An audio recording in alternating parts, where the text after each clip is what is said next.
Got to Belfast on the 25th. Been nonstop go, go, go since then. Sadly, I fell sick, so I've been stuck in my tiny room the past 2 days. Love the city so far. It's tranquil and calm. On Tuesday, we went on a 4-mile hike up Black Mountain. It was green with beautiful views and flowers. At the top, we could see the whole city, the ocean and more rolling, very Irish hills.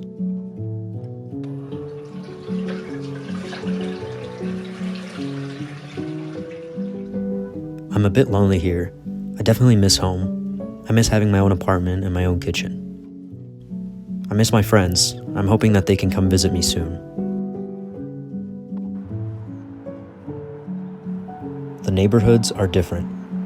I notice everything as I walk to the grocery store for the first time. Haven't been this present in a long time. The houses, the trees, the roads, the license plates on cars, the accents, the people. Kids, not yet in university. Those who are in elementary, middle, or high school all wear uniforms. They flood the streets at lunchtime, chattering loudly in their Northern Irish accents.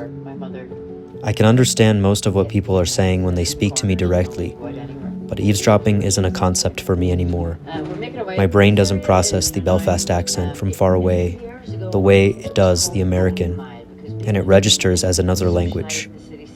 Even in face-to-face conversations, I find that I have to concentrate more, that I miss some words here and there, and it's a lot easier to zone out. I've met a few more locals, as well as quite a few from across the UK and Ireland. Despite the common belief that everyone hates Americans, and many probably do, I've been treated very nicely as an individual by people from the UK. They're always very curious about what life in America is like. They all say America instead of United States. They ask about politics and culture. They also ask funny questions. Somebody asked me if we have game shows in America. It's actually been kind of nice to feel like I stand out.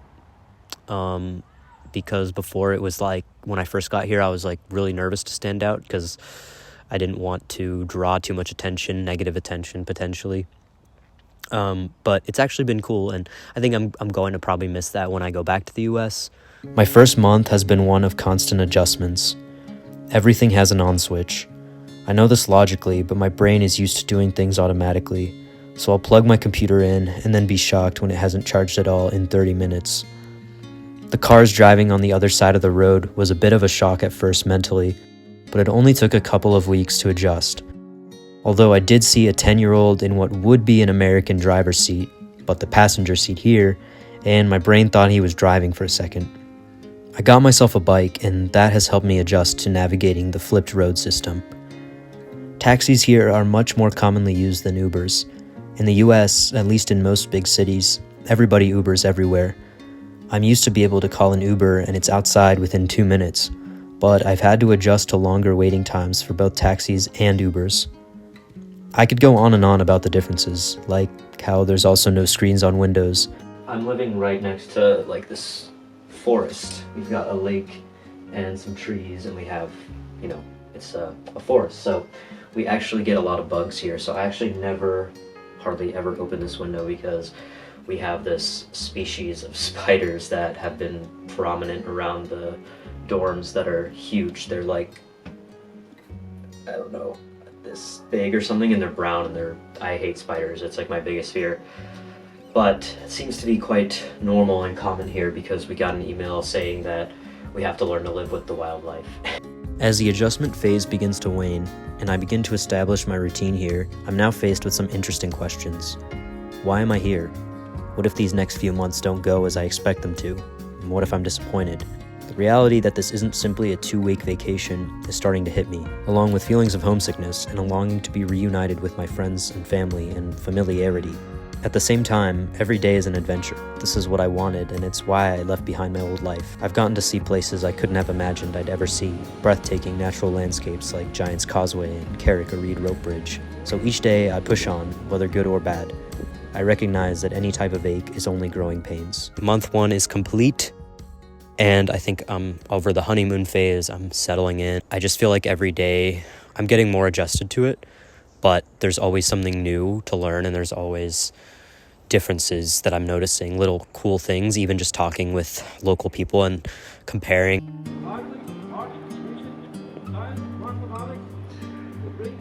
Visiting Derry made me want to be a writer again.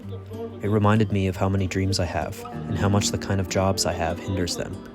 I want to dream, but to dream is costly, and to live in this world is costly without a way out. If I had all day to myself, I would read, take photos, film, write, and create, but instead, I have to create for someone else. But it was different in Derry. I was calm. I was walking the streets, admiring the buildings. It was too cold, but life was slower. I got a full night's sleep in an amazing hotel, and I woke up with more hope, more energy, and vitality. That building is the oldest department store in the world. Equal Mr. Singer's wife, and you're all American. It's so cold and rainy here, and yes, it's beautiful, but it can be such a buzzkill too. I want to go outside, go to a park, and have a picnic and bask in the sun. I went to Lisbon this past weekend, and it was amazing. I got to wear shorts and t-shirts and go watch the sunset on the beach and feel the warm breeze in my hair and against my chest, and I felt calm. I thought of nothing and felt okay. I returned to Belfast and felt some relief, some sense of home. There are some moments in Belfast where I'm going down the street, be it driving or walking, and I think for a second that I'm in Boston again. The bright lights, the billboards, the hustle and bustle. My breathing speeds up. My heart starts to beat a little faster, and a pang of anxiety rises in my chest. It's not a good feeling. I think I've become scared of Boston, in a way. Angry and resentful towards it, even when I'm a whole ocean away from it. Then there's moments like these, when all I see are the street lamps and all I hear are the crickets in the bushes. Darkness swallows up everything else and all is quiet, calm.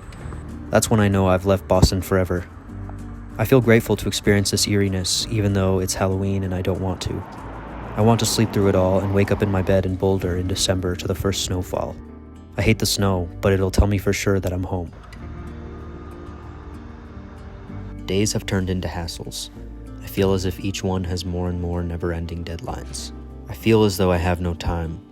Every day is consumed by tasks. Get up, shower, cook, work, cook again, go to the gym, cook again, go to the gym, cook again, wash my dishes, read, go to bed.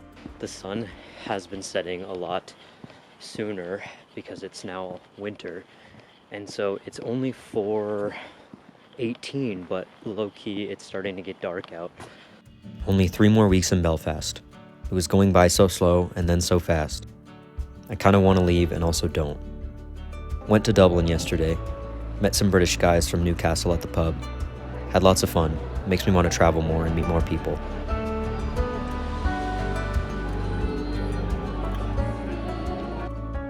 Get up. It hurts. You fall, you hurt. And then you get up. Onward.